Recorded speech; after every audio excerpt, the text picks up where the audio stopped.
Katanungan ko po ay ganito. Tatanong ko sa inyo. My question is, Itatanong ko lang ho. I just want to ask. Tatanong ko lang po kung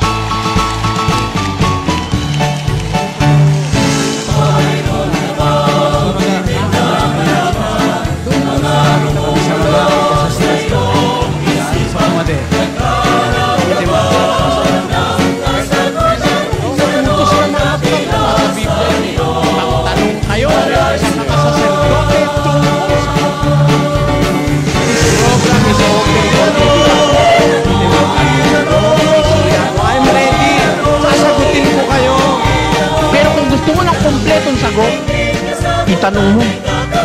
May sagot ang Biblia. Nakasulat kompleto, walang bawat, walang labis, walang kulang. Kaya ang sabi ng mga apostol, matuto kayo sa amin, huwag hihigit sa bagay na nasusulat.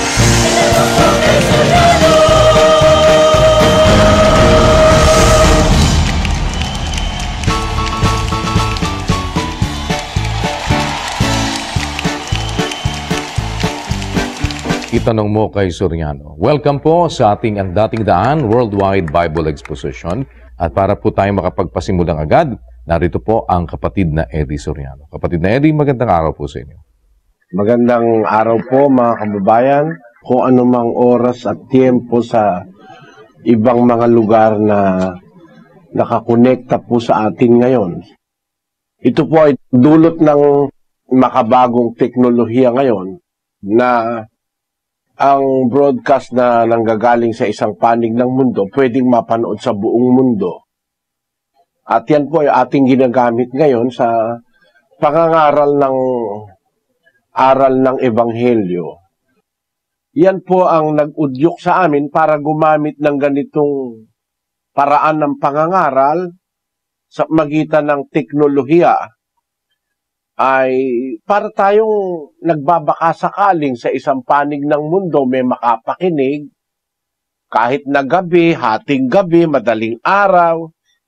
Nagkakatotoo naman po yung aming pagbabaka sakali kasi sa isang panig ng Africa may nakapanood sa satellite, sa isang panig ng Finland. Nagtataka nga kami, parang milagro. Biro mo yung radyo sa Pilipinas, makarating sa Finland. Merong isang taga-Finland na nakapakinig, nag-interes, naghanap. Ayun, nagkaroon ng mga kapatid sa Finland. Ganun po mga kababayan. Ang ating channel ay open na makuha sa lahat ng panig ng mundo. Yung ordinaryong phone natin, meron na po tayong application para mapanood ang dating daan 24 oras araw-araw mula Lunes hanggang Linggo. We call this worldwide Bible exposition because in reality, it is really a Bible exposition worldwide because it can be seen in any corner of the globe via satellite, via internet, via applications in cellular phones. Kaya ang anyaya namin mga kababayan, siguro sa ating panahon wala namang samahan na gaya nito na talagang nagtatanghal ng pangangaral ng Ebanghelyo sa buong mundo. Palibasa, naniniwala po tayo, utos ni Kristo yon na nasa Mateo 28:19-20, kapatid na Daniel. Dahil dito magsiyaon nga kayo at gumawa kayo ng mga alagad sa lahat ng bansa na sila'y inyong bautismuhan sa pangalan ng Ama at ng Anak at ng Espiritu Santo, na ituro ninyo sa kanila na kanilang ganapin ang lahat ng mga bagay na iniutos ko sa inyo. At narito, ako'y sumasa inyong palagi hanggang sa katapusan ng panahon. Ang sabi ng Panginoong Hesus, gumawa kayo ng alagad sa lahat ng mga bansa. Kaya tayo, mga kababayan, awa ng Diyos, halos sa lahat ng bansa mayroon tayong kapatiran at mga kapatid na sumasampalataya. You can be witness to the fact that really, the gospel can be preached unto all nations of the world sa pamamagitan ng ganitong technology. Umpisa na tayo, kapatid na Daniel. Opo, kapatid na Eli, at connected tayo ngayon sa Naga City, Camarines Sur. Nandun po si kapatid na Danny Navales kasama ating mga panauhin. Kamsur, go ahead please. Salamat po sa Diyos, kapatid na Daniel, kapatid na Eli. Mula po dito sa Naga City, ang ating pong bisitang magtatanong ay mula sa Tigaon, Camarines Sur. Isang born again po siya. Si 28 years old, si Patty Miranda. Andito po siya. Bakit po bawat rehiyon may kanya-kanya po silang pangalan ng Diyos? Isa lang naman po yung sinasamba nating Diyos, si Jesus. Bakit po? Example po yung Jehovah. Yun po yung Diyos nila. Alam mo, kapatid na Pati, kasi dahil sa tigas ng ulo ng mga tao, kaya nagkakaganon. Ayaw kasi sumunod sa Biblia. Pag susunod ka kasi, dapat ang susundin mo ay nakasulat. Wag lalagpas sa nakasulat, wag hihigit. 4:6 ng unang Korinto, pakinggan mo. Ang mga bagay ngang ito, mga kapatid, ay inianyo ko sa halimbawa sa aking sarili at kay Apolos dahil sa inyo, upang sa amin ay mga tuto kayo na huwag magsihigit sa mga bagay na nangasusulat, upang ang sino man sa inyo ay huwag magpalalo ang isa laban sa iba. Sabi ng Biblia, matuto tayo, wag hihigit sa nakasulat. Ngayon, ang tinutukoy na Pablo na nakasulat, yung isinulat nila. Yung isinulat ng mga propeta, yung isinulat ng mga apostol. Kailangan ang matutunan natin, wag hihigit doon. Ang mga iba, matigas ang ulo. Wala naman sinulat si Pablo na Jehovah. No? Wala naman sinulat ang mga apostol na Jehovah. Wala nun, kapatid. Wala nun sa Biblia. Inaamin naman niya na saksi ni Jehovah na yung pangalang Jehovah, lumitaw lang yan noong 14th century. 1400 taon pagkalipas ng kamatayan ni Kristo. Ibig sabihin, naimbento yan 1,400 taon pagkawala ni Kristo at mga apostol dito sa lupa. Doon lang lumitaw yung pangalang Jehovah. Pinapatunayan niya ng aklat ng mga saksi ni Jehovah. Basahin natin yung New World Translation sa foreword ng mga saksi ni Jehovah. Basahin natin. Pakinggan mo ha, kapatid. Ito po yan. Nakasulat sa New World Bible Translation. While inclining to view the pronunciation Yahweh as the more correct way, we have retained the form Jehovah because of people's familiarity with it since the 14th century. Naimbento lang yung pangalang Jehovah noong 14 na siglo. Inaamin ng saksi ni Jehovah na yung Jehovah, hindi narinig yan, di ginamit yan, di nakikilala yan ng mga Kristiyano at ng mga propeta at ng mga Hudyo. Basahin natin ang aklat nila, Sislus, ng mga saksi ni Jehovah. Sige po, ito po ang kanilang aklat na nangangatwiran mula sa kasulatan sa page 191.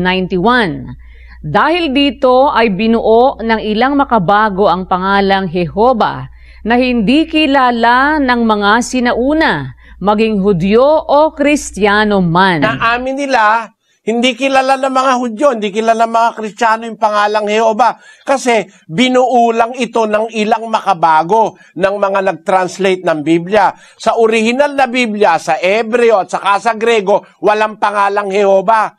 Unang-una na sa lahat, kasi wala naman letter J sa alphabet ng Hebrew. Sa Hebrew alphabet, there is no letter J. Paano magiging Jehovah ang pangalan ng Diyos? Wala ngang hota sa alphabetong Hebreo kung saan isinulat ang original na Biblia. Imposible na ang pangalan ng Diyos ay Jehovah. Kaya sabi ng mga saksi ni Jehovah, kahit mas tama yung Yahweh, sabi naman ng iba, Yahweh raw. Sabi ng mga saksi ni Jehovah, kahit parang mas tama yung Yahweh, ang ginagamit namin Jehovah, kasi mula nung 14 na siglo, kilala na ng mga tao yung Jehovah. Mali ang paraan ng iba, mali talaga, huwag kayong magagalit sa akin, ganun. Hindi na sinuri nung iba, naniwala na lang, hindi nila alam saan galing yung Jehovah yung pala'y naimbento yung pangalan na yon, 1400 taon nang wala si Kristo at mga apostol. Hindi galing kay Kristo yung pangalang Jehova at saka sa mga apostol. Mali yun, kapatid.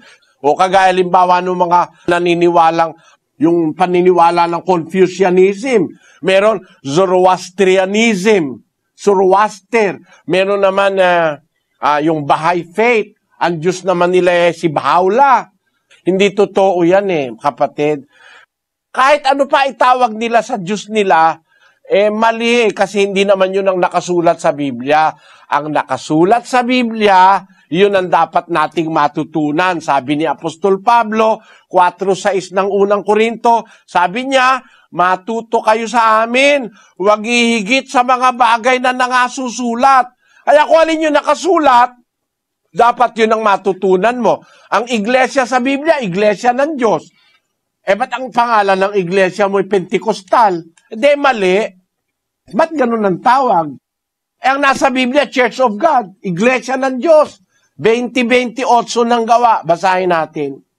Ingatan ninyo ang inyong sarili at ang buong kawan na sa kanila'y ginawa kayo ng Espiritu Santo na mga obispo upang pakanin ninyo ang iglesia ng Diyos na binili niya ng kanyang sariling dugo. Nakasulat sa Biblia, iglesia ng Diyos, kapatid.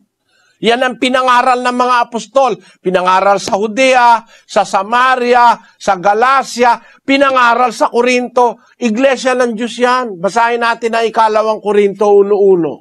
Si Pablo na apostol ni Kristo Jesus sa pamamagitan ng kalooban ng Diyos, at si Timoteo na ating kapatid sa iglesia ng Diyos na nasa Korinto. Kita mo, iglesia ng Diyos ang nakarating sa Korinto, pinangaral ni Apostol Pablo. Sinasabi ko lang, yung sabi ni Pablo, matuto tayo kung ano yung nakasulat. Huwag natin dadagdagan yon, huwag natin yung babawasan. Kaya ang iglesia totoo sa Biblia, iglesia ng Diyos. Ang aral na totoo, yung nakasulat. Walang dagdag, walang labis, pati sa pera, pati sa damit, pati sa pagkain, pati sa lahat ng aral, dapat nakasulat sa Biblia. Huwag hihigit sa bagay na nakasulat. Unawaan mo po, kapatid na Pati. Opo. Salamat. Salamat sa Diyos. Pagpalain ka, kapatid, at pati ang iyong mga mahal sa buhay. Salamat po mula sa Naga City. Meron po tayong mga in-studio guest. Kasama natin ngayong gabi. Ilan po sa ating mga naimbitahan. At kasama po natin ngayon. Magtatanong naman si Engineer Joseph Miranda. Magandang araw po, Brother Eli. Meron po akong 3 katanungan. Yung una po tungkol dun sa halamanan sa Eden. Tatanong ko lang po kung existing pa po ba ho yung halamanan sa Eden, at saka hindi ho ba natuntun yun ng mga yung mga taga-sanlibutan noon na nung dumami na po yung mga tao. Yung pangalawa ho yung tungkol dun sa Genesis 6:2 ata yun. Yung may binabanggit po dun na yung mga anak po ng Diyos na nakapag-asawa ng mga anak ng tao at nakisiping. Kasi po ang narinig ko po sa inyo, isa lang po ang anak ng Diyos, si Jesus. So gusto pong malaman kung sino yung binabanggit doon na mga anak ng Diyos. Tapos yung pangatlo po, doon sa Apokalipsis, sino po yung binabanggit na 24 na matatanda na sa luklukan? Yun lang po. Salamat, Engineer. Ang haba nito. Engineer, ubos na oras ko rito. Pero ganun pa man sa shortcut ko. Salamat sa pagdalo ninyo. Yung halaman na ng Eden, nung paalisin si Eva at si Adan, pinabantayan ng Diyos sa isang kerubin. Kaya walang makakatuntun doon. It is a forbidden place, not anymore worthy for any human to enter into. Kasi it is a garden where there can be eternal life. But sapagkat ang tao is sumuway sa Diyos, hindi na siya karapat-dapat na mabuhay doon sa loob ng Eden. Pinaalis siya, binantayan yon. Basahin natin ang 3:24 ng Henesis. Ano pat itinaboy ang lalaki at inilagay sa silanganan ng halamanan ng Eden ang mga kerubin at ang isang nagniningas na tabak na umiikot upang ingatan ang daang patungo sa kahoy ng buhay. Para wag nang matunton, maingatan, pinagbantay doon ng Diyos ang isang kerubin at ang isang tabak na umiikot upang ingatan ang daan patungo sa kahoy ng buhay. So it is a forbidden place already. At nung dumating ang tinatawag na baha sa panahon ni Noe, that garden is not anymore like as it was before. Alam natin na lumubog ang panahon sa panahon ni Noe, ang unang sanlibutan, at nasira ang mga balo ng lubhang kalaliman. Diyan na nga nanggaling yung mga earthquake ngayon no? Yung sinasabi sa Henesis 7:11, kapatid na Daniel. Sa ika-600 taon ng buhay ni Noe, ng ikalawang buwan, sa 17 araw ng buwan, ng araw ding yaon, ay nangasira ang lahat ng bukal ng lubhang kalaliman at ang mga durungawan ng langit ay nabuksan. Nasira yung mga bukal ng lubhang kalaliman, parang yung mga tectonic plates of the earth.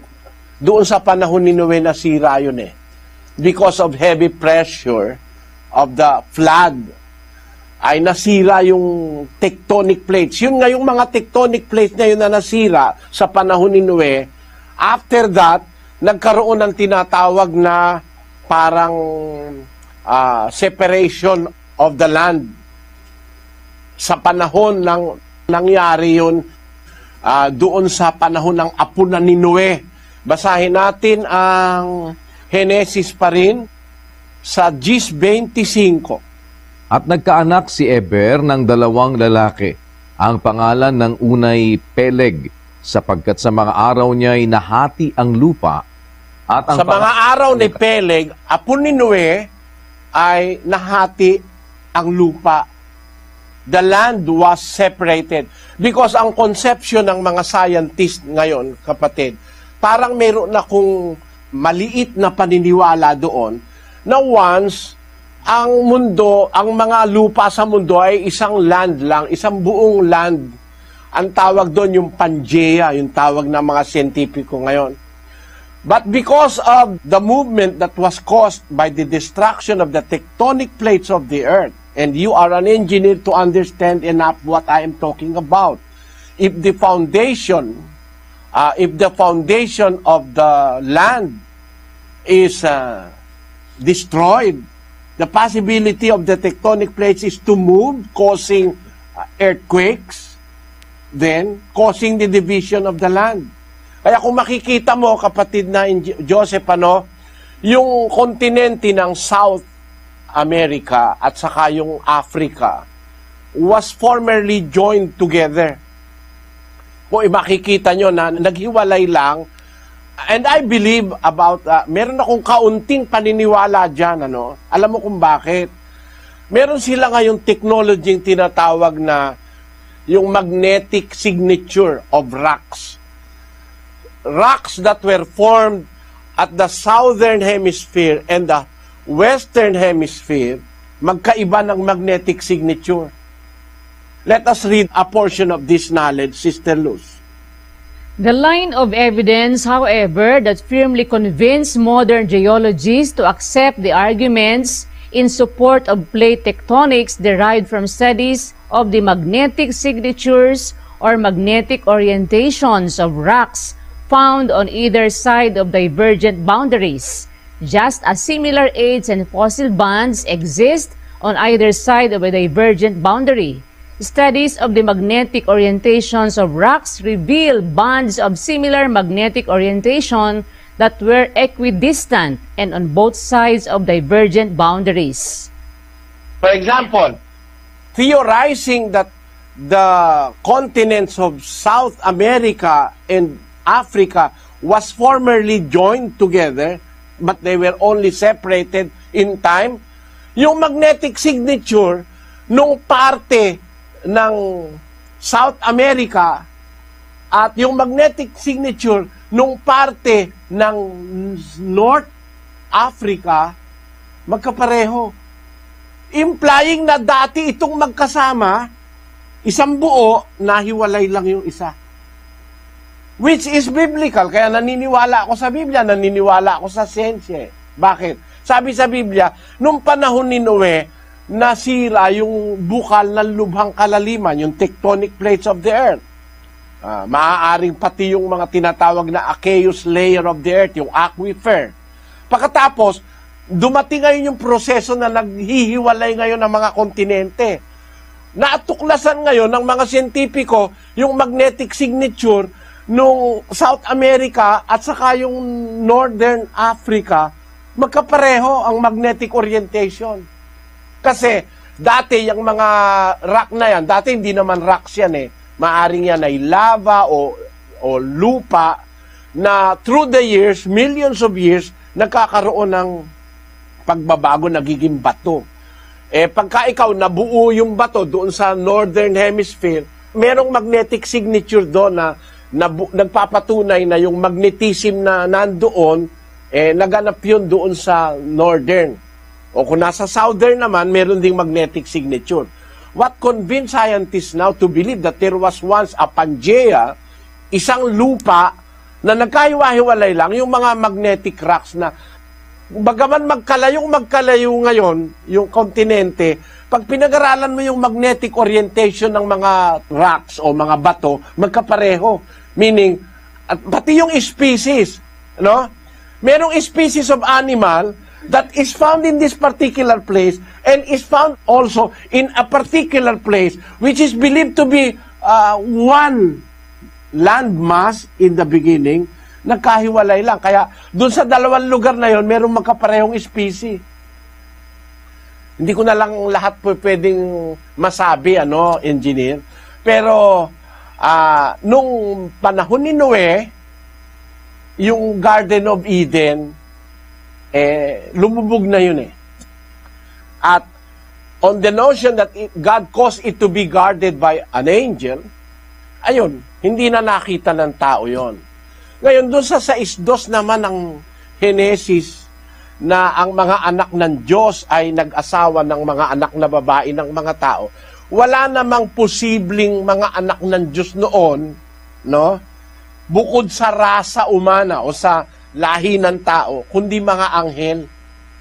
Kasi, yung mga anak ng Diyos, yan tinatawag yan na mga anghel, tinatawag yung mga anak ng Diyos, kapatid. Babasahin natin muna ang Job 38:4. Nakikipag-usap ang Diyos kay Job.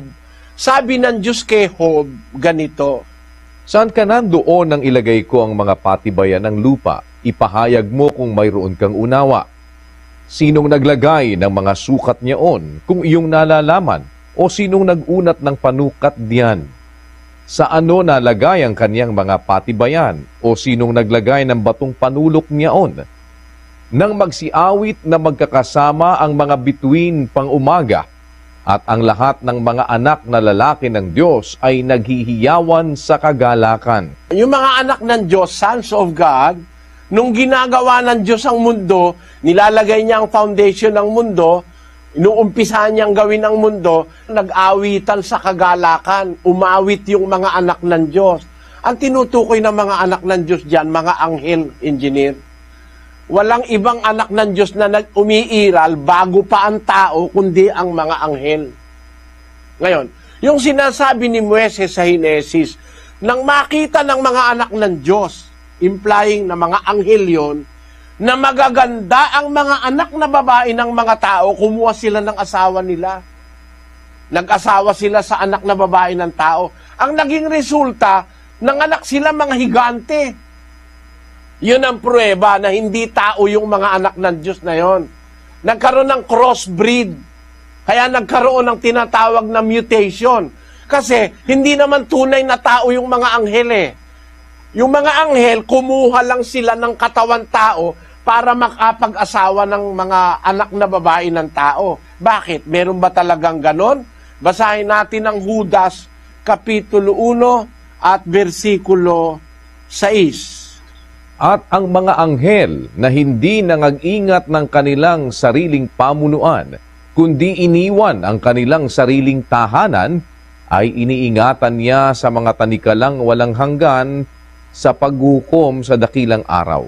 Ang mga anghel hindi nag-iingat ng kanilang sariling pamunuan, iniwan nila ang kanilang sariling tahanan. Sa English, maganda ang pagkakasalin Brother Daniel. And the angels, which kept not their first estate, but left their own habitation, he hath reserved in everlasting chains under darkness unto the judgment of the great day. There were angels which kept not their first estate as spirit, because angels were created as spirit beings. But they kept not their own state, their first estate, and left their own habitation. Kumuha sila ng katawan. Ang anghel kasi, engineer, pwede pong kumuha ng katawan tao. Gaya nung anghel na nagpakita kay Abraham, pumunta sa Sodom at Gomora para ang Sodom at Gomora ay sunugin. Yung anghel na yon, kumuha ng katawan tao, 3 sila. Nagpakita sila para makita sila ni Abraham. Pinakain pa nga sila ni Abraham, kumain naman yung katawan nilang tao na yon, hindi galing sa rasa ng tao yun Hindi galing sa hindi pinanganak ng tao yun Katawan yon that these angels took upon themselves by their power. Powerful kasi yung mga anghel Kumuha sila ng katawan tao, bumuo sila ng katawan tao, nag-asawa sila sa mga anak ng tao. Kaya ang kanilang ipinroduce mutants, mga higante, doon nagalit ang Diyos. Kaya ginunaw niya ang unang sanlibutan. At nang nakita lang na karapat-dapat noon, si Noe. Si Noe, nung sabihin sa Genesis, kaya siya naging dapat, he is integral. Ang pagkakasalin sa English, Noah was perfect in his generation. Perfect. Yung perfect doon from the Hebrew word na ang pagkakasulat sa Hebrew, tauming. Ang ibig sabihin, entire. Si Noe lang at ang kanyang pamilya ang natira na hindi nalahian ng mga anghel na rebelde sa Diyos. Sila lang ang entire, tauming. Sa wikang Ebreo, ang lahi ni Noe ang natirang binhi ng katauhan na hindi nalahian ng mga anghel. Yung lahat ng nalahian ng anghel, pinatay ng Diyos yun sa baha. Nang dumating ang baha sa panahon ni Noe. Kaya po yung tinutukoy na anak ng Diyos doon, mga anghel which left their first estate, iniwan nila ang kanilang talagang tahanan dahil nakita nila yung mga anak na babae ng mga tao magaganda, kumuha ng katawan tao, nag-asawa sa mga anak ng mga tao. Kasi yung anghel hindi pwede mag-asawa yun sa tao kung hindi kukuha ng katawan wala namang katawang available para sa kanila na mga anak ay babae para maging kalahi sila ng human race. Kaya nagkaroon ng mutation, nag-produce ng giants. Mahirap na ipaliwanag sa shortcut ito pero gusto ko masagot lahat yung sa nasabi ni engineer Sino naman daw yung 24 na matatanda sa luklukan? Ang ginagamit pong salita sa Grego, kapatid na engineer, yung presbyteros. Sa English, i-translate nila presbyter. Ang kahulugan nun, translate mo sa Tagalog, matanda. Hindi ang kahulugan nun, may balbas, mahaba, tapos nakayuko na, at korbo na, hindi ganon. Yung matatanda, sa Biblia po, ang tinutukoy na matanda is an authority. An authority. Parang si Pedro, sa edad niya na 30 taon, mas i menos, kasi si Kristo kumuha ng mga apostol, kaedad niya Hindi naman si Kristo kukuha ng mga apostol na hukluban na hindi na pwedeng maglakad Ang contemporaries ni Kristo, mga kaedad niya. Si Kristo nung mangaral, 30 anyos. Si Pedro, at the age of 30, kinikilalang matanda. Sabi ni Pedro ganito, 5:1. Sa matatanda nga sa inyo'y umaaral ako, akong matandang kasamahan ninyo, at isang saksi ng mga hirap ni Kristo na may bahagi naman sa kaluwalhatiang ihahayag. Pangalagaan ninyo ang kawan ng Diyos na nasa inyo, na magsigamit kayo ng pagpupuno na hindi sa pilitan, kundi may kasayahan, na ayon sa kalooban ng Diyos, ni hindi dahil sa mahalay na kapakinabangan, kundi sa handang pag-iisip. Ni hindi din naman ang gaya ng kayo'y may pagkapanginoon sa pinangangasiwaang ipinagtagubilin sa inyo, kundi kayo'y maging mga uliran ng kawan. Ngayon, ang matatandang tinutukoy sa iglesia, mga authority kagaya ni Pedro. Sa matatanda sa inyo, umaaral ako, mangalaga kayo sa kawan ng Diyos, sabi niya. Gumamit kayo ng pagpupuno na hindi sa pilitan, sabi ni Pedro. Kasi siya matanda rin. Tapos yung mga inaaralan niyang matatanda, yung mga puno sa iglesia. Tinatawag yung kapatid na matatanda. Kahit bata pa edad nun, kinukonsider yun na matanda. Sa unang Timoteo, Kapitulo 4, pakibasa kapatid na Daniel, versikulo 12. Huwag hamakin ng sino man ang iyong kabataan, kundi ikaw ay maging uliran ng mga nagsisisampalataya sa pananalita, sa pamumuhay, sa pag-ibig, sa espiritu, sa pananampalataya, sa kalinisan. Si Timoteo, nung maging ministro, bata pa, hindi pa masyadong maedad. Pero sabi ni Pablo kay Timoteo, huwag hamakin ng sino man ang iyong kabataan, kundi maging uliran ka. Yung uliran, yun yung matatanda eh. Kagaya ni sabi ni Pedro dun sa unang Pedro na yung mga matatanda sa inyo, maging uliran kayo ng kawan. Kaya, examples of the flock. Ibig sabihin, sa iglesia, kapatid, ang tinutukoy na matatanda sa Biblia, hindi ibig sabihin, yung ulyanin, wala nang ngipin, nakakorbo na, hindi ganon. Ang kahulugan ng salitang matatanda, authority. Round about the throne of God in heaven, there are 24 thrones. May 24 na luklukan sa palibot ng luklukan ng Diyos sa langit. Basahin natin ang 4:4 ng Apokalipsis. At sa palibot ng luklukan ay may 24 na luklukan.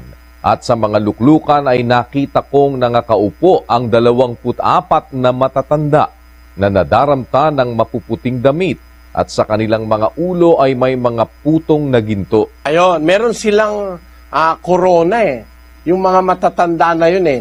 Ang pag nagbabasa ng Biblia, iba, ang iniisip doon, matatanda, para bang yung lola ko na malabo na mata, ganoon, wala nang ngipin, ang balate, yung kurduroy na ang balat, ganoon ang paniwala. Pero hindi, mga authorities yan that are seated round about the throne of God in heaven. Meaning, mga authorities yan in heaven. Mga katulong ng Diyos yan sa pamamahala ng universo, kapatid. Basahin natin, sa isang talata ng Efeso, Kapitulo 1, versikulo 21.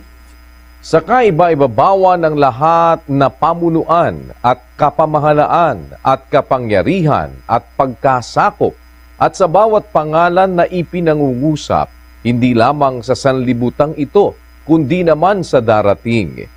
At ang lahat ng mga bagay ay pinasuko niya sa ilalim ng kanyang mga paa, at siyang pinagkaloobang maging pangulo ng lahat ng mga bagay sa iglesia. Si Kristo ginawang pangulo ng iglesia, at hindi lang siya pangulo ng iglesia, nasa ibabaw siya ng lahat ng kapamahalaan, kapangyarihan, pagkasakop, bawat pangalang ipinangungusap, hindi lang sa sanlibutan ito, kundi sa darating. In English, it is well said.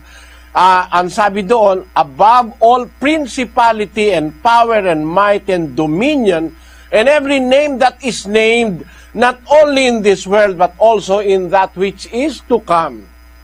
Ibig sabihin, meron talagang powers, authorities, dominions. Isa doon yung 24 na matatanda sa langit. They are all under the power of the Lord Jesus Christ and under the power of God. Pero wag kang mag-isip, kapatid, na yung 24 na matatanda, 24 na hukluban, ulyanin, at saka hindi naliligo. Ganun po yun. Maraming salamat sa iyong pagdalo, Engineer.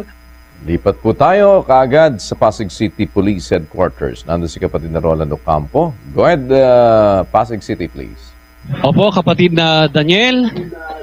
Ang magtatanong po dito, kapatid na Daniel, kapatid na Eli, ay si Mr. Ariel Lizano. Bakit po dumami ang mga rehiyon sa mundo? Iisa lang naman ang pinaginiwalaan ang Diyos. Salamat sa inyo mga kapatid dyan sa Pasig City Police Headquarters. Ang tanong ng kapatid ay, bakit dumami ang mga reliyon sa mundo? Iisa lang naman ang pinaniniwalaan Diyos.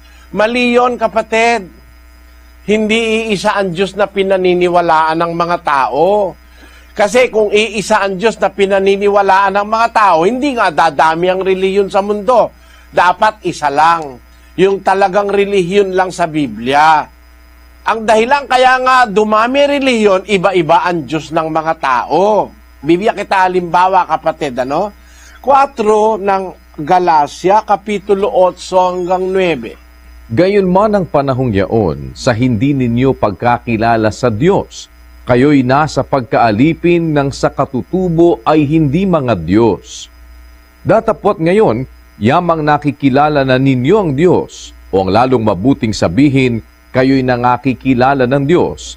Bakit muling nangagbabalik kayo doon sa mahihina at walang bisang mga pasimulang aral, na sa mga yaoy ninanasa ninyong magbalik sa pagkaalipin? Sabi ni Apostol Pablo sa mga taga-Galacia ng unang siglo, ng panahong yaon, nung hindi pa nyo nakikilala ang Diyos, nasa pagkaalipin kayo ng sa katutubo ay hindi mga Diyos. Meron palang dinidiyos ang tao na hindi naman talagang katutubong Diyos, which by nature are no gods. Merong mga tao na dumidiyos sa hindi talagang Diyos. Kagalimbawa ni Buddha. Hindi naman Diyos yun eh. Pero yun ang Diyos ng mga Budista. At hindi nyo maitatanggi sa akin, kahit sino pa, na sa mundo ngayon, mayroong 1 bilyon na taong naniniwalang si Buddha ay Diyos. So they call themselves Buddhists. Eh hindi naman tunay na Diyos si Buddha. Wag naman sana akong kakagalitan ng mga Budista, lalo na mga Chinese. Hindi Diyos si Buddha. Eh, ang naniniwalang si Buddha ay Diyos, may 1 bilyon. Kaya yung paramihan sa relihiyon, di ako naniniwala ron eh. Sa mundo, meron ngayong 0.5 bilyong ateista. Pinakamarami sa Japan. Hindi naniniwala sa Diyos. Eh, ibig ba sabihin, kung marami sila ang totoo? Ang mga Diyos nga nila, peke eh. At mo, yung saksi ni Jehovah, ang Diyos peke. Ang pangalan ng Diyos nila, wala sa Biblia original eh. Invento lang yung pangalang Jehovah noong 14th century. 1,400 taon nang wala ang mga apostol nung maimbento yung pangalang Jehovah. Eh, pinaniniwalaan ng mga tao ngayon. 6 na milyon daw ang saksi ni Jehovah. Biro mong 6 na milyon ang naligaw. Naniwalang ang pangalan ng Diyos Jehovah, eh konting suri lang naman sa istorya, mapapatunayan mong mali. O tinan ninyo mga kababayan, kaya hindi totoo na iisa lang ang Diyos na pinaniniwalaan. Eto sa ang dating daan sa aming samahan, sa Church of God International, bawal pumatay kahit kaaway. Ang utos ni Kristo, iibigin mo ang iyong kaaway. Papakainin mo. Papainumin mo. Papatawarin mo. Eh, merong relihiyon eh. Pagkakaaway, pinapatay eh. Kaya nga, takot na takot yung mga miyembro nila ngayon eh.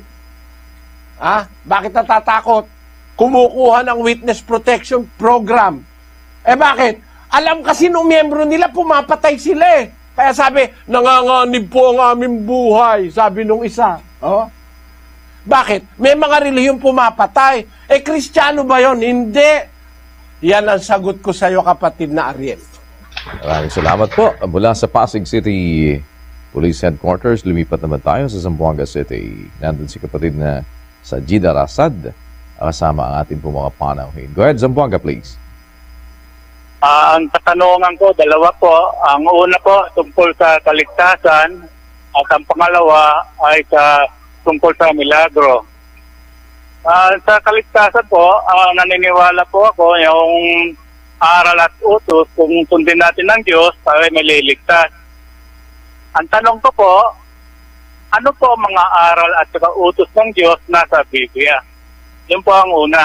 Ang pangalawa po, ang alam ko rin ang Diyos ay gumagawa ng milagro sa pamamagitan ng may sakit, gumagaling, ang bulag, nakakikita, at ang patay, nabubuhay. Ngayon, ang Diyos namatay, sa 3 araw, nabuhay siya muli. Ang tanong ko po, hanggang ngayon po, mayroon pa milagro? Yung lang po, salamat po. Alam mo kapatid, ano ko sasagutin kita? Sa Pilipinas, maraming milagro eh. Pero hindi milagro ng Diyos. Kasi milagro ng Diyos, walang masamang milagro, walang masamang bunga. Nagmilagro si Kristo, ang ibinunga, yung patay na buhay. Yung may sakit gumaling. Ngayon, pag nagmilagro, nagkakaroon ng negosyo. Halimbawa, naku, nakita ka ang birhen, lumuluha. Naku, dumami abulo yan. Nagmilagro eh. Lumuha raw yung birhen. Yung pala, yung ulo nung estatwa, binutasan. Tapos, nilagyan ng asin. Tapos, sinara uli. Tapos, binutasan yung may banda ng may banda ng mata. Nung natutunaw na yung asin, lumuluha ang mahal na birhen. Milagro. Dumami pera. No? Yan ang milagro ngayon, pampadami ng pera. Ang ibig kong sabihin, kapatid, hindi batayan ng milagro para sabihin mong ang relihiyon ay galing sa Diyos. Bakit? Basahin natin ang 24:24 ng Mateo. Sapagkat may magsisilitaw na mga bulaang Kristo at mga bulaang propeta at magpapakita ng mga dakilang tanda at mga kababalaghan. Ano pat ililigaw kung maaari pati ng mga hirang. Kita mo, magpapakita ng milagro pero magliligaw lang eh. Kaya hindi batayan sa Biblia yung milagro kapatid. Huwag ka maniwala basta sa milagro. Pero talaga may milagro ngayon. Ngayon, maraming milagro si Satanas magpapakita ng mga dakilang tanda at kababalaghan. Basahon nato sa Cebuano. Basa. Sabi diyan, kay may manindog nga mga bakakong Kristo, ug mga bakakong manalagna, ug magpakita, ug dakong mga ilhanan, ug katingalahan aron sa paglimbong kung arang mahimo bisan sa mga pinili. Ayon. Kita mo, manluloko lang mga milagro ngayon, ang karamihan Pero ako, naniniwala. I believe in miracle. It's another miracle. You belong to me. Meron namang milagro ang Diyos Ang ngayon sa panahon natin, yung mga mabubuting bagay na mga kahatulan ng Diyos, mga paghahayag ng Diyos ng kawalanghiyaan, milagro ng Diyos yan. Biro mo naman nasa pwesto sila. Matataas ang pwesto nila. Biglang-bigla, nahahayag sila, nakakulong sila ngayon. Hindi ba milagro ng Diyos yun? Yan dapat mo makita, kapatid. Kaya hanggang ngayon may milagro. Pero karamihan ang milagro ngayon, hindi sa Diyos. At hindi kailangan ng ministro magmilagro para maging sa Diyos. Tinan mo isa sa pinakadakilang tao na buhay sa mundo, hindi naman nagmilagro basahin natin ang Juan 10:41. At marami ang mga nagsiparoon sa kanya at kanilang sinabi, katotohanang si Juan ay hindi gumawa ng tanda. Ngunit lahat ng bagay na sinalita ni Juan tungkol sa taong ito ay totoo. Si Juan Bautista, napakabuting tao. Napakadakilang mangangaral ng Diyos, pero hindi nagmilagro si Juan Sabi ng ulat ni Juan, marami ang nagsiparoon sa kanya at kanilang sinabi, katotohanang si Juan ay hindi gumawa ng tanda, ngunit lahat ng bagay na sinalita niya tungkol kay Kristo ay totoo. Ibig sabihin, si Juan Bautista hindi nagmilagro. Sabihin mo ba, hindi sa Diyos yun dahil walang milagro? Sa Diyos siya, walang duda. Pero hindi nagmilagro si Juan Bautista, kapatid na William. Yung pa palang isang tanong niya, kapatid, ang sabi doon sa isang tanong ni kapatid na William, Ano raw ba ang aral at utos na dapat sundin sa Biblia para maligtas? Alam mo kapatid, maraming utos sa Biblia. Pag ang sinunod mo, utos ni Moises, hindi ka maliligtas. Kasi hindi naman para sa panahon natin yun 13:39 ng Gawa. Basahin natin, kapatid na Daniel. At sa pamamagitan niya, ang bawat nananampalataya ay inaaring ganap sa lahat ng mga bagay, na sa mga ito'y hindi kayo aariing ganap sa pamamagitan ng kautusan ni Moises. Sa panahong Kristiyano, hindi tayo aariing ganap o hindi tayo maliligtas kung ang susundin natin ay ang kautusan ni Moises, gaya ng ginagawa ng mga Sabadista, nagsasaksak kay Moises. Hindi naniniwala sa mga apostol yung mga Sabadista. Saksak pa rin ang saksak kay Moises. Balik pa rin ang balik, 10 utos, 10 utos, 10 utos. Mali! Hindi naman 10 ang utos ngayon. Huwag naman kayo magagalit. Diretsahan lang ako talaga 10 utos, 10 utos. Ba't kayo nagbabautismo? Tinanong ko yung pastor na Sabadista, utos ba ako ng Diyos ang bautismo? Sagot niya, oo raw. Ba't 10 ka ng 10? Wala namang bautismo 10 sinutupad mo yung bautismo, hindi ka dapat daldal ng daldal 10 utos, 10 utos. Hindi ka pala marunong magbilang Wala na yon. Hindi na 10 utos. Binago na ni Kristo ang batas. Basa. 7:12 ng Ebreo. Sapagkat nang palitan ang pagkasaserdote ay kinailangang palitan naman ang kautusan. Maliwanag, Nang palitan ang pagkasaserdote, kinailangang palitan ang kautusan. Nagpalit na mula sa kautusan ni Moises hanggang sa kautusan ni Kristo ngayon. Iba na utos, hindi na yung kautusan ni Moises. Basahin natin ang 6:2 ng Galacia. Magtulong-tulong kayo sa pagdadala ng pasanin ng isa't isa at sa gayon ninyo matutupad ang kautusan ni Kristo. Ayan, sa panahong Kristiyano, kapatid, ang kautusan ngayon, kautusan ni Kristo. Ang isa sa kautusan ni Kristo, alam mo kung iibigin mo ang kaaway mo. Papakainin mo. Huwag mong papatayin. Huwag kang papari sa ibang iglesia. Naintindihan mo ako, kapatid na William? Opo, naintindihan ko po. Salamat po. Salamat po. Pagpalain ka ng Panginoon dahil naintindihan mo ako, kapatid. Maraming salamat po. At punta tayo naman sa ating pong Mobile Coordinating Center na ngayon ay nandyan sa Abukay, Bataan. Kasama si kapatid na Rick Erese at kapatid na Mel Pingan ng ating pong mga panauhin. Go ahead, Abukay, Bataan, please. Ito po ang una nating magtatanong, si kapatid na Winkler A. Coronel, 17 years old po siya at isa po siyang member ng Church of Christ. Kapatid, sige na po. Lahat po tayo naniniwala kay Jesus bukod po sa atheist. Pero marami po nagsasabi na meron daw sila daw po yung maliligtas. Pero isa lang po yung paniniwalaan natin, si Jesus lang po. Alam mo, kapatid na Winkler, pakinggan mo ako mabuti. Ganito ang ating mababasa sa Biblia. 24 ng Mateo. Sapagkat may magsisilitaw ng mga bulaang Kristo at mga bulaang propeta at magpapakita ng mga dakilang tanda at mga kababalaghan.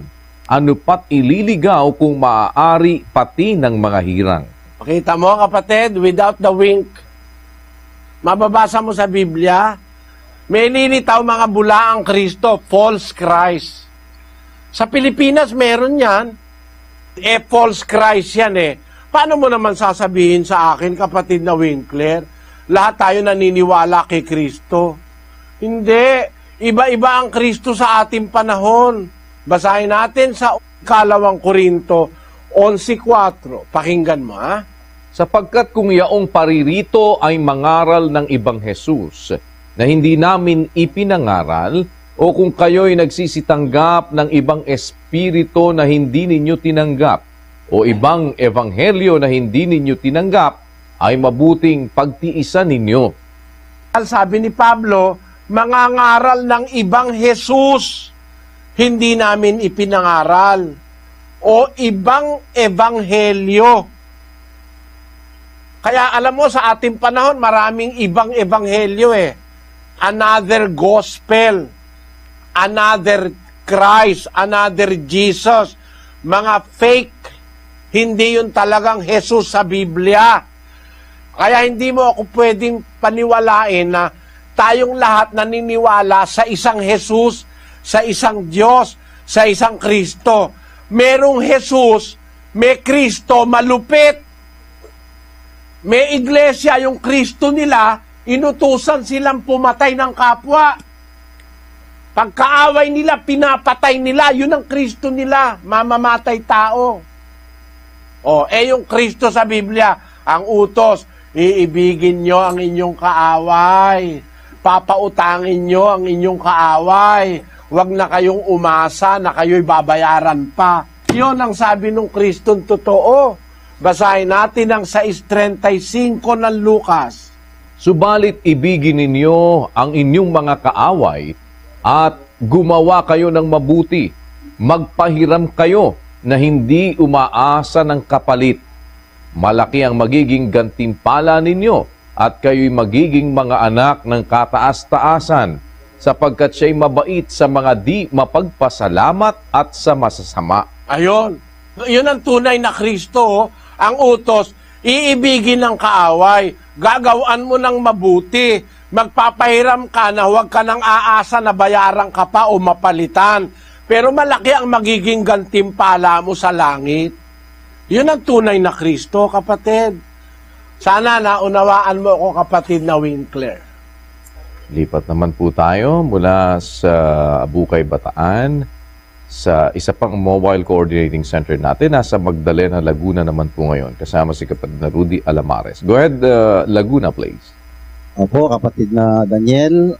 At ang magtatanong po rito, kapatid na Eli, si kapatid na Lorena Villena. Kapatid na Villena.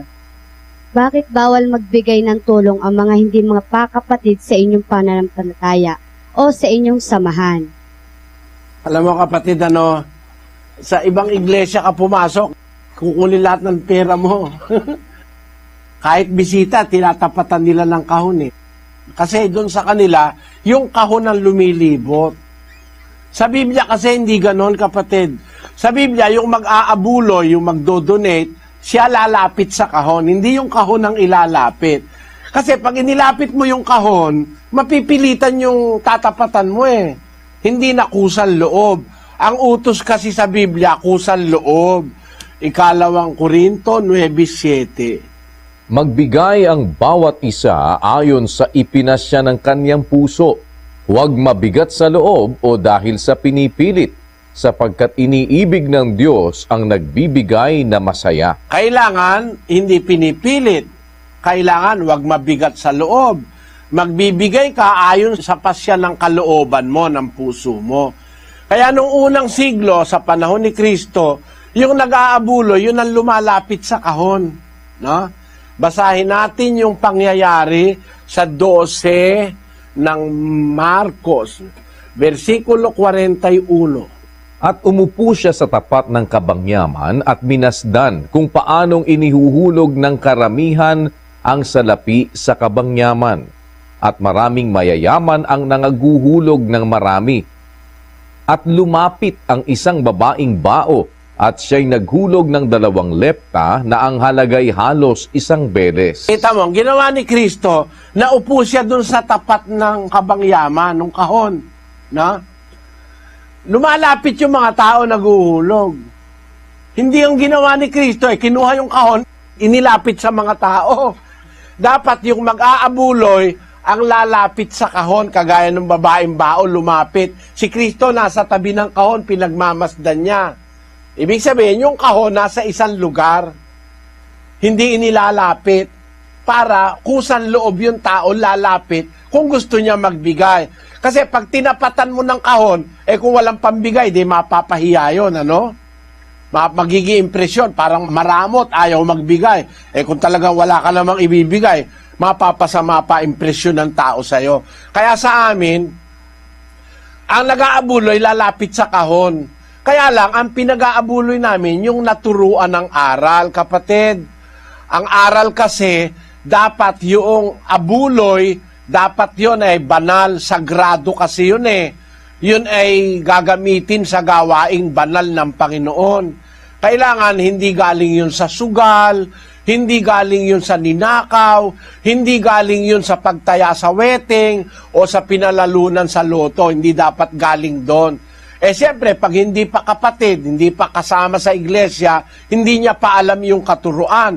Baka mamaya maghulog siya, hindi naman tinatanggap ng Diyos kasi galing sa hindi tamang paraan. Ang sabi sa Biblia kasi, doon sa Kawikaan, Kapitulo 15, basahin natin ang versikulo 8. Ang hain ng masama ay kasuklam-suklam sa Panginoon.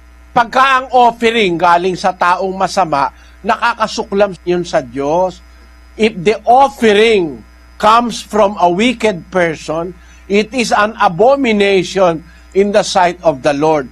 Kaya para ang mga tao, wag na lang makagawa ng mali, sinasabi na namin, hindi po kami tumatanggap ng abuloy sa hindi pa namin kasamahan sa pananampalataya. Kasi yung kasama namin sa pananampalataya, naturuan na namin yon na hindi dapat mag-abuloy ng galing sa sugal, galing sa bisyo, galing sa ninakaw, o kaya ay pinagdayaan sa kapwa, bawal yon. Sagrado kasi yung abuloy. Kaya bawal sa aming tumanggap ng abuloy sa hindi pa namin kasama sa relihiyon kasi maaaring makagawa sila ng labag. Naunawaan mo, kapatid na Lorena? Salamat po. Pagpalain ka ng Panginoon, kapatid. Salamat po. Punta po tayo ng Negros Occidental. Nandun si kapatid na Devi De Mawalo kasama ating mga panawin. Go ahead, Negros Occidental, please. I am so honored to be here tonight po. At alam naman po natin sa buhay natin may mga pangyayari na hindi natin inaasahan pero nangyayari. Does it mean po ba na we are fulfilling or we are living the life fulfilling what God has planned for us? Yun lang po. Doesn't necessarily mean so, Sister Marie. Why? Because not all things happening in this life is according to what God have planned for us. The very apparent testimony or evidence is that God do not want us to kill. But there are people who kill. There are people who kill or murder other people. Cruelty abounds almost everywhere. There are wars. There are unrest among people. Will we say that, is this the plan of God? No. Why? Because in 1 Corinthians chapter 14, let us read the truth that was revealed by God in verse 33. For God is not the author of confusion, but of peace, as in all churches of the saints.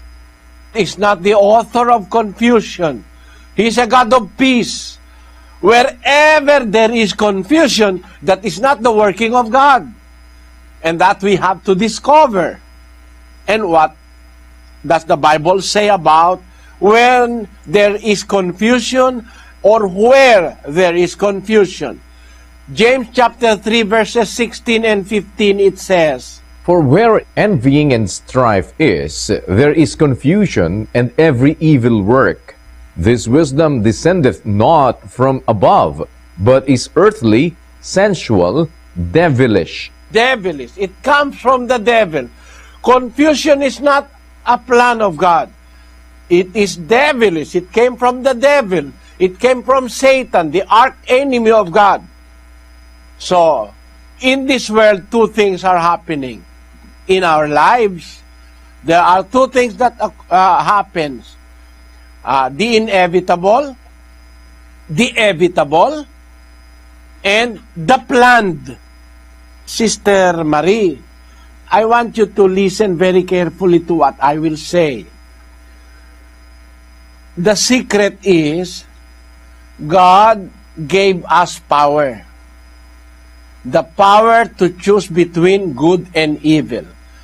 That is among all created beings aware of their existence, like angels, cherubs, seraphs, human beings. We all know that we exist. We have that power to think and to feel that we exist. We have our own thinking. Meron tayong sariling pag-iisip. Lahat ng may kaisipan, puwera na lang sa mga hayop, mga halaman, ay mayroong tinatawag na free will. The power of choice. We have the power to choose. It is given to us by God, not to allow us to do evil, but He wants us to do what is good willfully, not forcefully. Because otherwise, forcefully, we will be like robots.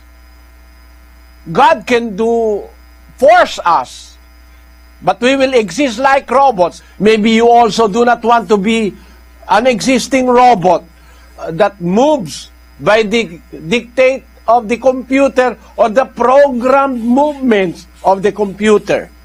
You do not even have the pleasure of choosing your mate. One very good example of that gift of God of free choice is your choice of your lifetime partner, your husband or your wife. If you are a robot, you cannot choose. Pipilitin mo yung sarili mong mahalin mo, yung tao na hindi mo mahal. Wala naman akong nararamdaman. Oh. Dun sa isa may nararamdaman ka, kaya yun ang gusto mo. Pag hinalikan mo yon, maligayang maligaya ka. Parang natumitigil ang mundo sa pag-andar pag nakikipaghalikan ka doon sa mahal na mahal mo. Pero pag pinilit kang halikan mo yung hindi mo mahal, naamoy mo pa'y mabaho, para kang nakaamoy ng imburnal, kasi kahit mabaho, pag mahal mo, okay rin eh. No? Pero pagka hindi mo mahal, nakakadiri yun, di ba? Ganun yun eh. Di ba yun ang nandun sa, yung isang kantang natatandaan ko, no? Once on a high and windy hill, in the morning mist, two lovers kissed, and the world stood still. Diba? Yung nagmamahalan, pag nag-kiss yun, and the world stood still. Parang wala ka nang nalalamang iba pa, parang tumigil lang ang mundo sa buhay mo, sa ligaya mo. Kung wala kang free choice, ang ibig sabihin, ang isa sa pinakamagandang regalo ng Diyos sa tao, yung karapatan natin at kapangyarihan nating makapili. Makapili tayo ng lasa ng ulam. Kung gusto natin, kung Bicolano tayo, masarap yung Bicol Express na maanghang, na mamumula ang mukha mo at tutulo ang sipon mo. Pero merong mga lugar, ayaw naman nung maanghang. Meron naman gusto ng mga lugar, maalat, parang sa Ilocos. Laging ang halo nila doon, bagoong na isda. Doon naman sa Cebu, ginamos naman, yung bagoong naman na ginamos. Ayan. Di ba masarap mabuhay pagka ang kinakain mo, yung gusto ng panlasa mo? Pero pag ang kinakain mo, yung ayaw mong panlasa mo, siguro ayaw mong mabuhay ng mahaba nun. No? Pero pagka ang kasama mo sa buhay, mahal mo, ang mga anak mo mababait, tapos meron kang pagkain, wala kang problema, gusto mong mabuhay ng mabuhay, di ba? O kay sarap mabuhay, lalo na't may lambingan, ligaya sa puso ko ay di na mapaparam.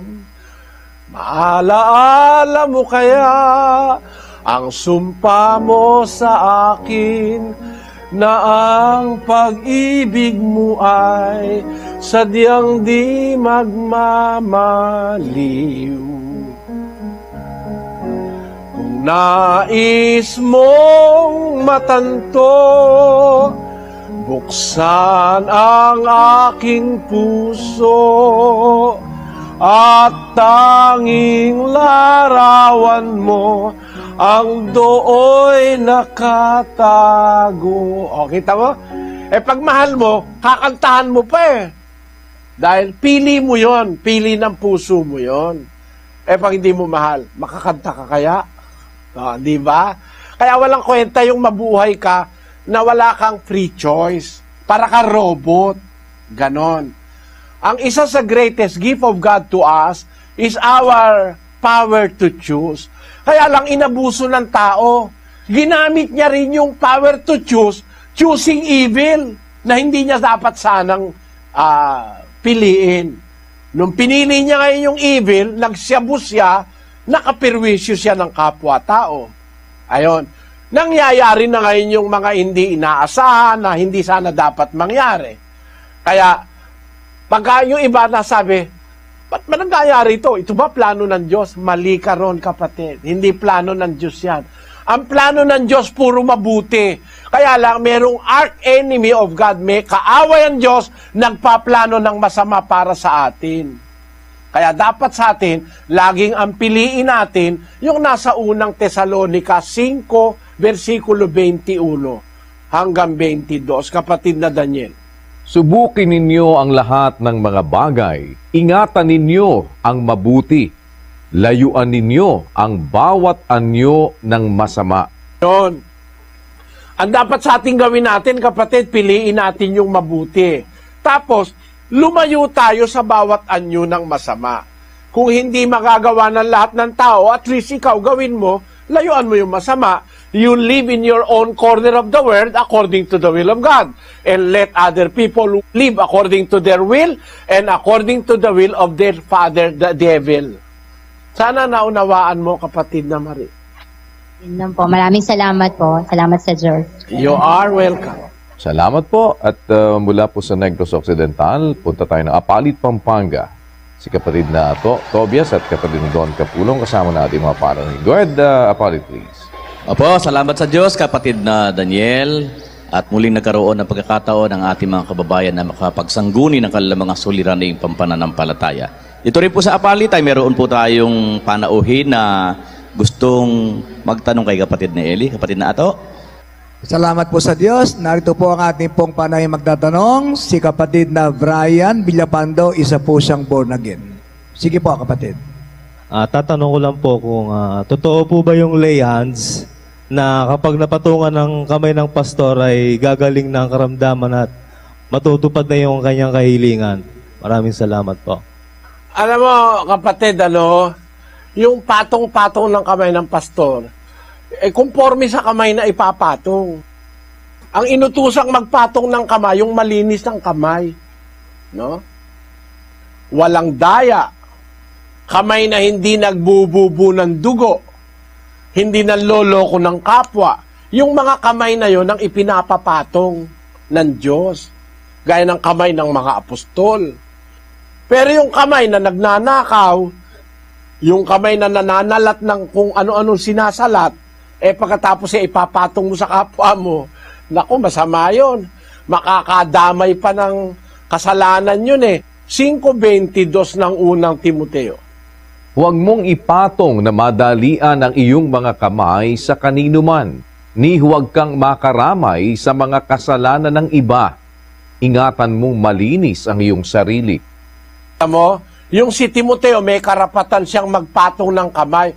Pero wag mong ibapatong yung kamay mo na madalian kahit kanino, sabi niya. Huwag kang makaramay sa kasalanan ng iba. Ingatan mong malinis ang iyong sarili. So yung magpapatong ng kamay, dapat malinis. Tingnan mo muna yung pastor na magpapatong sa'yo kung malinis ang kamay. Alam mo, kapatid na Brian, yung laying on of hands, ginawa ng mga apostol yan. Pero later in their ministry, hindi na nila pinractice yan.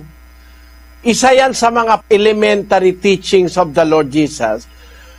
Nung dumating ang panahon ng mga apostol, lalo na sa panahon ni Pablo, hindi na sila nag-practice diyan. Binawalan niya nga si Timoteo na basta-basta na lang magpatong ng kamay kahit kanino Baka madamay ka sa kasalanan ng iba. Kaya nung panahon ni Pablo, may mga sakit, di niya na pinatungan ng kamay. Kasi dumating na yung grado ng pananampalataya na nasa spiritual na sila level. Yung spirituality ang itinuturo niya, hindi na yung material na bagay. Pakinggan mo ito sinasabi sa 5:23 ng unang Timoteo.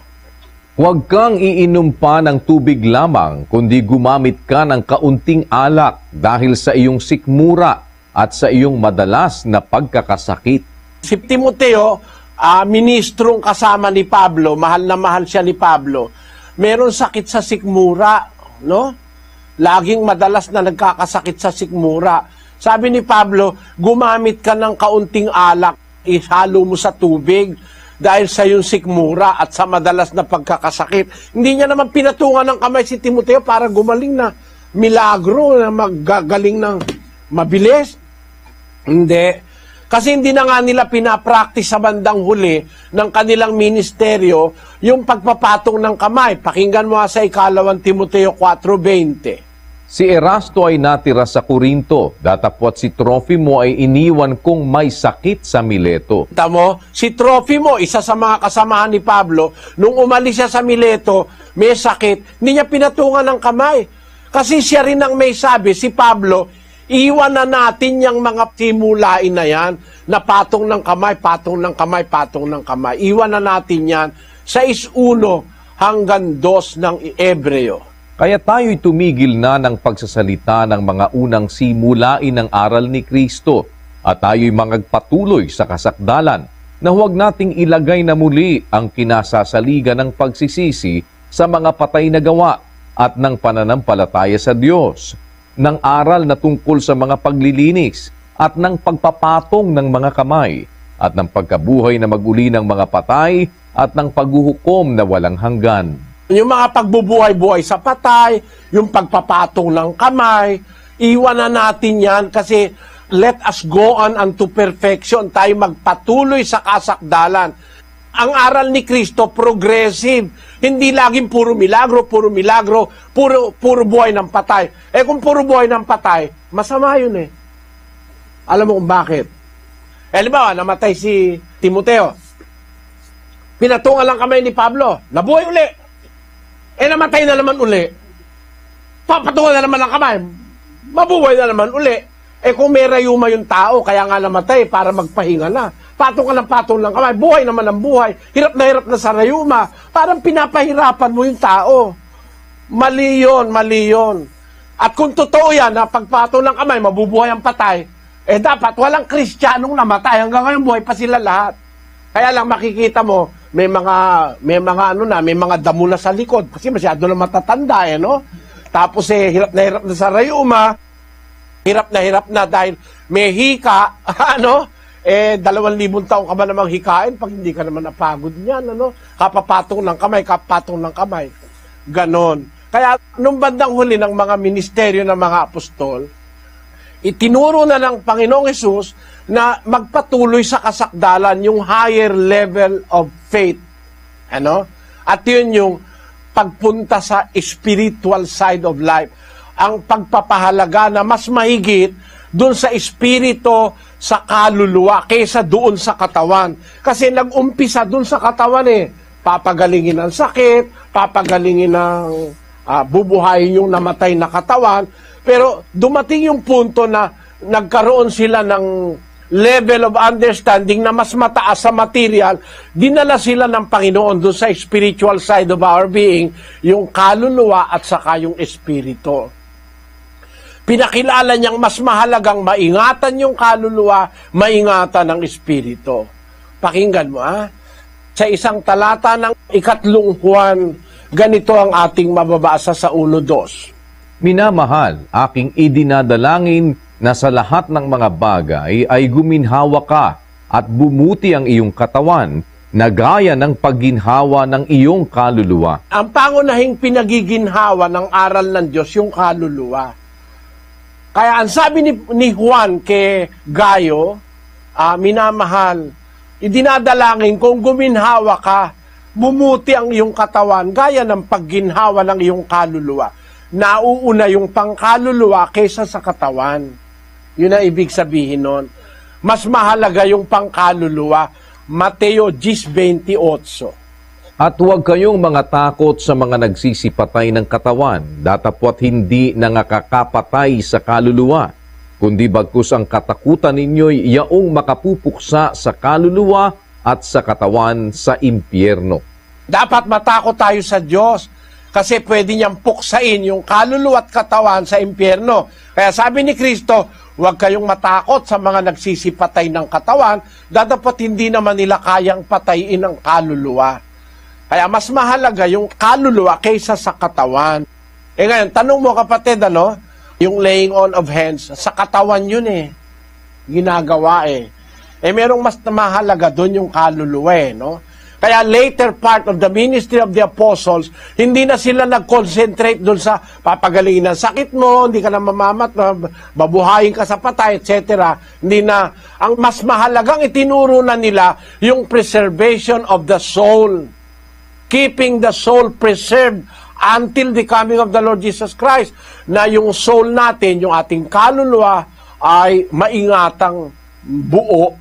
Yun ang layo ng later ministry of the apostles. Sana naunawaan mo. Maraming salamat po, Brother Eli. You're welcome. Maraming salamat po. And with that, kapatid na Eli, at sa lahat po nating mga panauhin, muli nagpapasalamat tayo sa Panginoon sa isa pang mabuting pagkakataon na ipinagkaloob sa atin upang tayo po ay muling magkadaupang palad at makapag-aral ng mga katwiran at ng mga salita ng Diyos. Muli sana ay samahan ninyo kami sa susunod nating pagkasagawa po ng ating Ang Dating Daan Worldwide Bible Exposition. At muli, salamat po sa ating mga panauhin at salamat sa Diyos sa isa pang mabuting pagkakataong makapaglingkod sa inyo. Kapatid na Eli? Salamat po sa Diyos, unang-una sa lahat. At sa lahat ng mga naanyayahan naming mga kaibigan, mga guest, ang aming dalangin sa Diyos ay sana ay ang lahat ng kabutihan ang ipagkaloob ng Diyos sa inyo. Hindi batayan ng milagro para sabihin mong ang relihiyon ay galing sa Diyos. Bakit? Basahin natin ang 24:24 ng Mateo. Sapagkat may magsisilitaw na mga bulaang Kristo at mga bulaang propeta at magpapakita ng mga dakilang tanda at mga kababalaghan. Ano pat, ililigaw kung maaari pati ng mga hirang. Kita mo, magpapakita ng milagro pero magliligaw lang Kaya hindi batayan sa Biblia yung milagro kapatid. Huwag ka maniwala basta sa milagro. Pero talagang may milagro ngayon. Ngayon, maraming milagro si Satanas Magpapakita ng mga dakilang tanda at kababalaghan. Basahin nato sa Cebuano. Basa. Sabi diyan, kay may manindog nga mga bakakong Kristo, ug mga bakakong manalagna, ug magpakita, ug dakong mga ilhanan, ug katingalahan aron sa paglimbong kung arang mahimo bisan sa mga pinili. Ayon. Kita mo, manluloko lang mga milagro ngayon, ang karamihan Meron namang milagro ang Diyos Ang ngayon sa panahon natin, yung mga mabubuting bagay na mga kahatulan ng Diyos, mga paghahayag ng Diyos ng kawalang hiyaan, milagro ng Diyos yan. Biro mo naman nasa pwesto sila. Tatay ninyo si Lucifer, tinalo ko dito. I am now the owner of the earth. Matataas ang pwesto nila. Biglang-bigla, nahahayag sila, nakakulong sila ngayon. Thank you. Thank you very much.